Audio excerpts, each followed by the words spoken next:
Rakyat Malaysia menghabiskan purata 8 jam 17 minit sehari memandang skrin, yang mana ini telah meletakkan kita di tempat ke-8 di dunia sebagai negara paling kuat menengok telefon.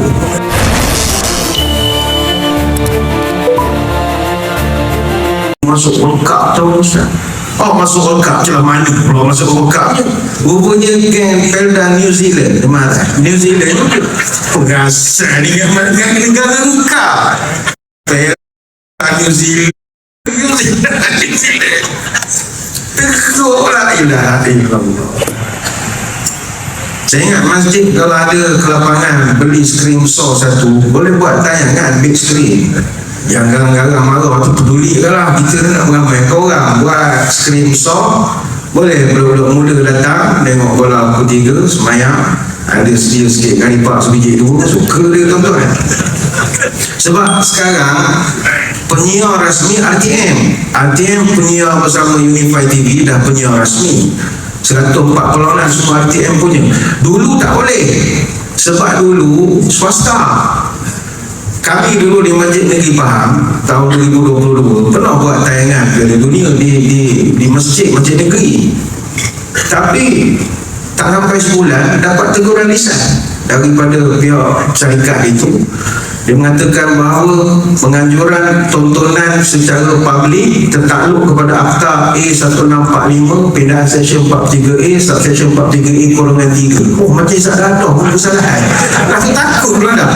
Tak jadi gulung semula lah skrin. Teruk lah. Sebab dia swasta. Tapi ni yang kerajaan, jadi tak ada masalah. Tak tahulah kau RTM pun marah juga, sedap rasanya. Sebab selain pada TV, kita boleh guna aplikasi MyGov Malaysia, mana kita daftar dulu dengan My Digital ID. Dalam tu dah ada lah TV1, TV2, OK TV. Ini untuk tarik orang muda-muda, sebab kadang tu bola ni 4 tahun sekali kan. Jemaah tu tak kisah sangat. Tok Imam tu yang minat sebenarnya.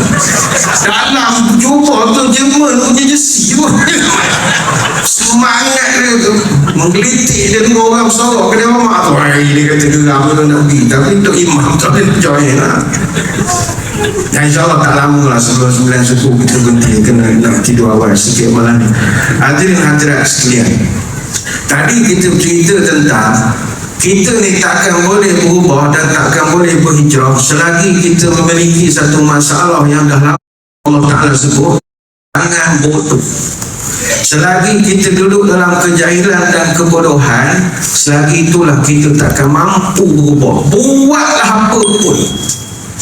Tadi kita bawakan data kenapa Dr. Hoffath daripada Amerika mengatakan generasi Gen Z ni mengalami brain rot, kerebutan otak yang begitu teruk kerana ini ambil iktibar screen time yang terlalu lama, terlampau lama menengok telefon. Kita kena berubah lah. Masuk tahun baru ni kurang-kurang kalau main telefon. La ilaha illallah. Negara kita sekarang tuan-tuan ni kita bimbang. Screen time rakyat Malaysia sekarang berapa jam sehari? 8 jam 17 minit sehari.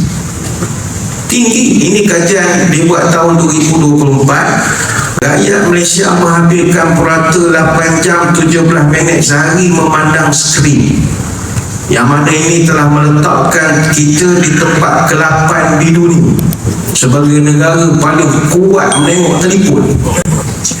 Dan kita di nombor 2 di Asia selepas Filipina. Nombor 1 Filipina, rakyat dia menengok telefon 8 jam 52 minit sehari. Indonesia yang awak putuk siang malam kononnya, dia pun dah cerdik dah sekarang 7 jam 38 minit je sehari. Kita pula makin jadi-jadi.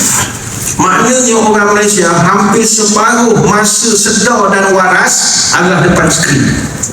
Dia tak menengok skrin masa tidur masa sedar mesti tengok. Dan kajian yang sama menunjukkan bahawa kita orang Malaysia 48.4% daripada waktu berjaga depan skrin. Maknanya kalau seorang berjaga selama 17 jam sehari, 8 jam setengah digunakan menengok skrin telefon. Macam mana kita ni nak maju ni? Menengok telefon siang malam. Dia kalau pecahan penggunaan skrin di Malaysia ni purata harian lah orang Malaysia. Telefon pintar kita pandang 4 jam 37 minit, komputer 3 jam 40 minit, TikTok, rakyat Malaysia berada dalam kelompok tertinggi dengan purata menengok 123 video TikTok sehari. Awak tengok benda dah. Itu kita tak campur yang galik dengan Mobile Legend lagi. Dengar ceramah main Mobile Legend, dia buat macam ambil nota main Mobile Legend. Tengok push rank, dia nak push rank. Dia Mobile Legend ni kalau main 2 jam rank kita naik, kalau main 4 jam rank naik lagi, kalau main 8 jam mythic ke mythic namanya. Kalau main berbulan-bulan immortal, tak mati sampai kiamat.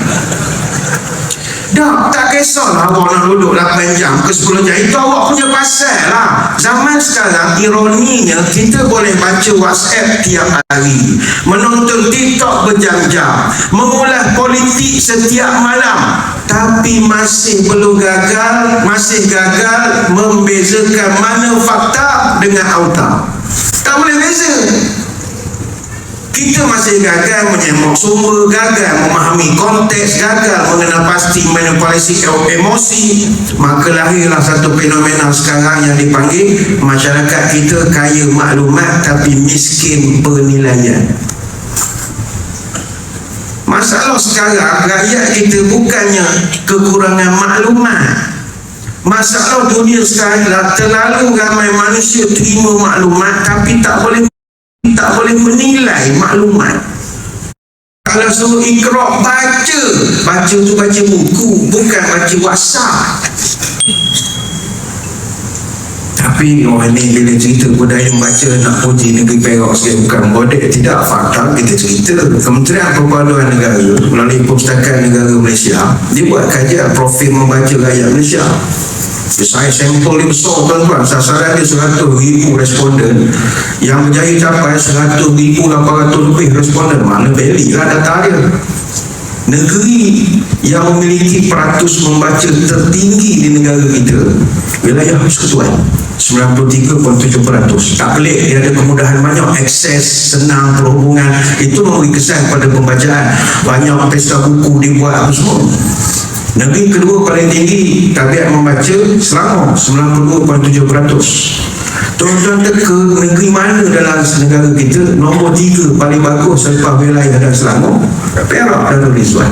91.8% orang Perak suka membaca. Tahniahlah. Tahniahlah, hebat. Negeri buat baca ni negeri cerdik. La ilaha illallah. Tuan-tuan teka negeri mana dalam Malaysia yang paling rendah tahap membaca? Negeri Sembilan, 84.3%. Tak boleh komen lebih kau orang marah. Lepas tu kena banyak baca. Aku tak baca. Suruh membaca ni Allah Ta'ala suruh lama dah baca. Tak baca juga, baca telefon. La ilaha illallah. Baca. Yang lebih membimbangkan kita, minta maaf, yang Gen Z ni tak apalah, kita dah tak boleh buat apa. Yang kita risau cucu kita, generasi Alpha ni. Gen Alpha ni tuan-tuan yang lahir kurang 2013 sampai 2024 lah kurang lebih. Generasi Alpha ni lebih harum lagi, sebab yang jadi mak bapak dia adalah Gen Z. Bayangkan dia membela anak dia macam mana. Bawa pergi kedai, anak dalam stroller, lepas tu telefon. Budak tu baru setahun 2, julik mata tengok telefon. Omah anak tengok. Ayah ni makan, mau buat konten. Hi guys. Anak ambil telefon ni. Ni bukan marah, nasihat. Kita orang esok dah tak ada awak legacy menjaga kesinambungan tanah air ni. Takkan julik mata begini, susah. Ni sekarang budak-budak mula pun ramai dah pakai spek lah. Kita pun dah berumur pun nak baca pakai spek juga lah. Banyak main telefon. La ilaha illallah. Jadi mari kita ubah benda ini, barulah boleh bawa kemajuan. Apa kita Allah kita semua tak ada cerita lah, buang kebodohan dulu. Caranya membaca lagi dan lagi sampai kita tak ada lagi.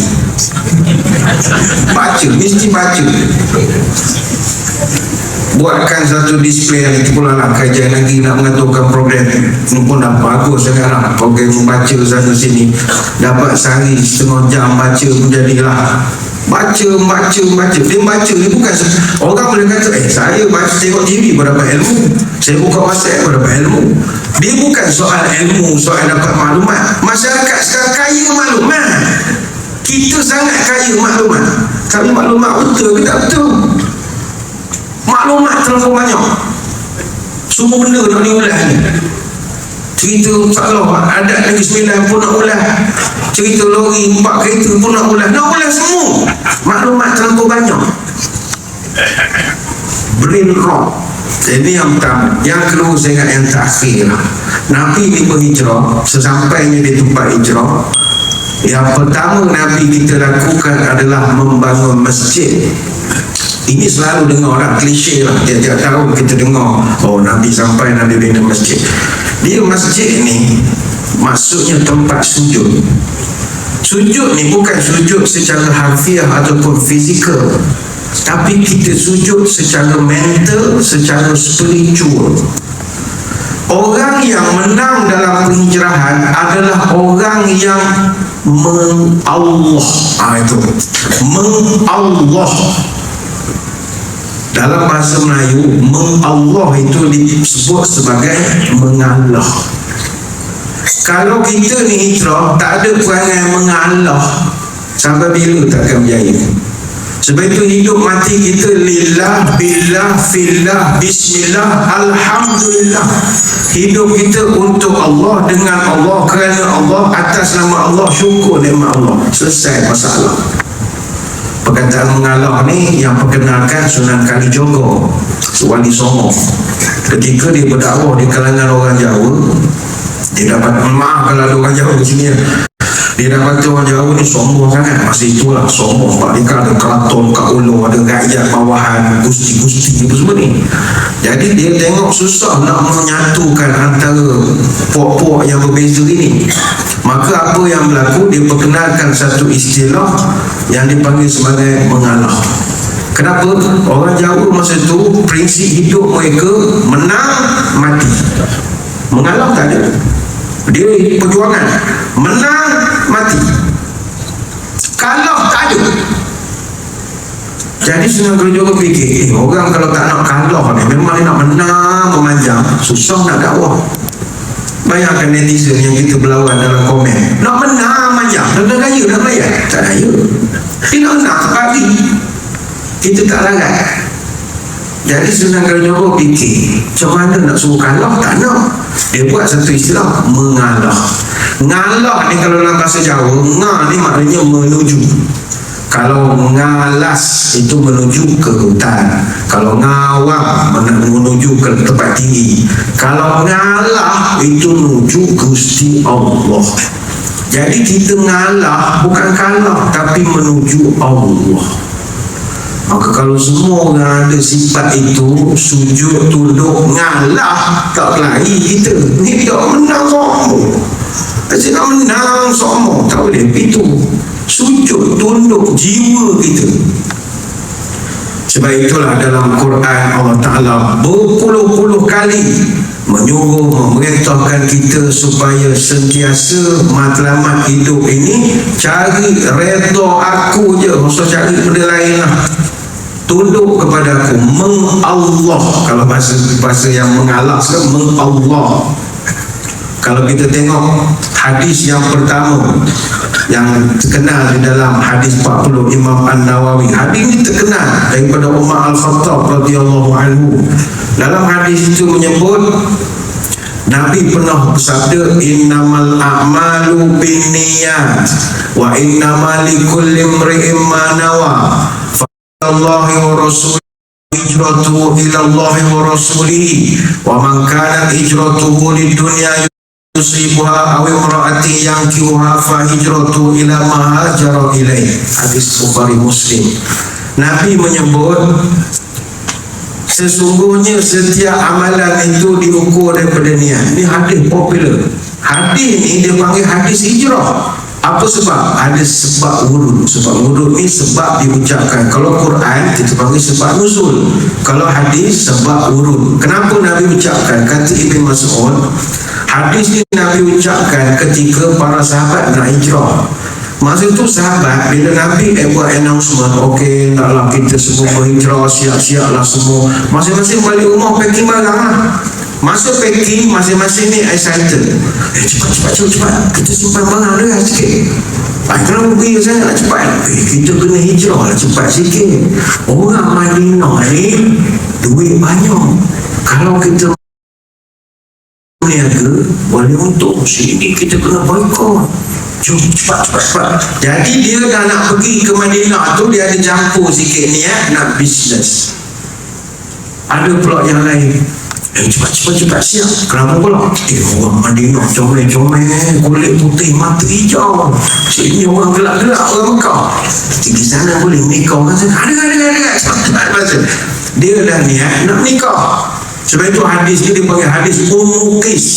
Ummu Qis ni nama seorang wanita zaman Nabi, agaknya lawa, cantik ke apa ke. Ketika trip perjalanan dia, ramai orang nak ikut trip itu. Mana tak nak ikut macam-macamnya trip, nak ikut trip dia ni, agak dia cantik.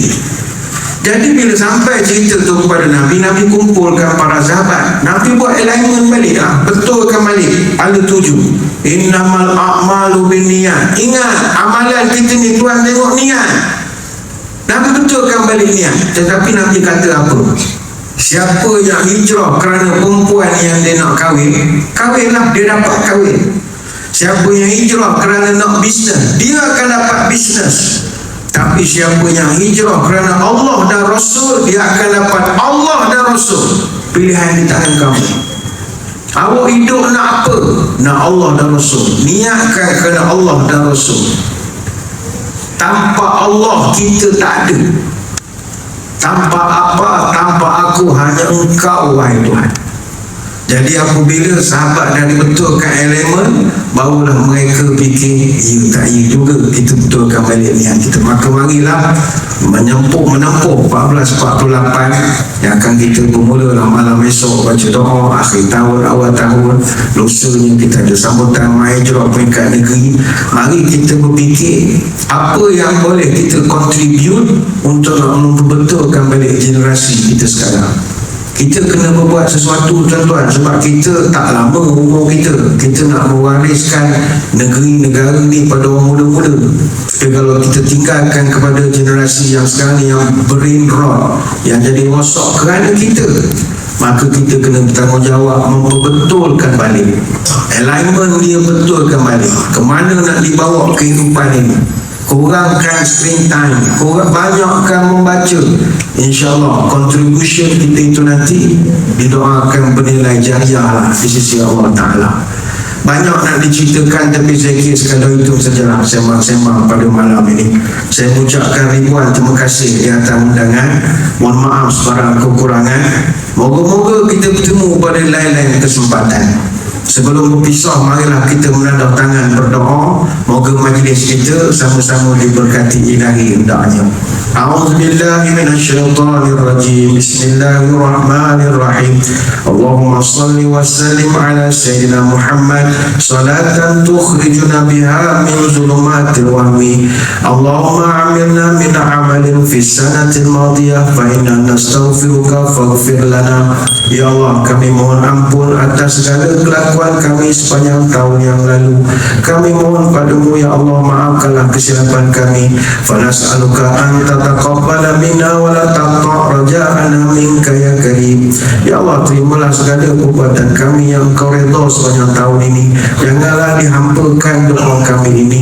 Allahumma tawil umurana wa sahih ajsadana wa nawil qulubana wa thabit imanana wa ahsin a'malana wa wasi' arzaqana wa ilal khairi qarribna wa 'anil syarri ab'idna wa qdi hawaijana fid din wad dunya wal akhirah innaka 'ala kulli syai'in qadir.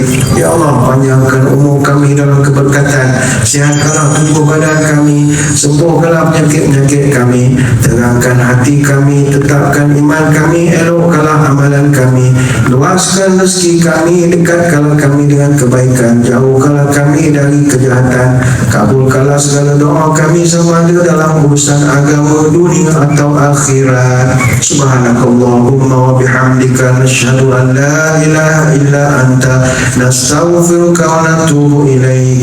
Wa sallallahu ala sayyidina Muhammadin wa ala alihi wa sahbihi wa baraka wa sallam. Walhamdulillahi rabbil alamin.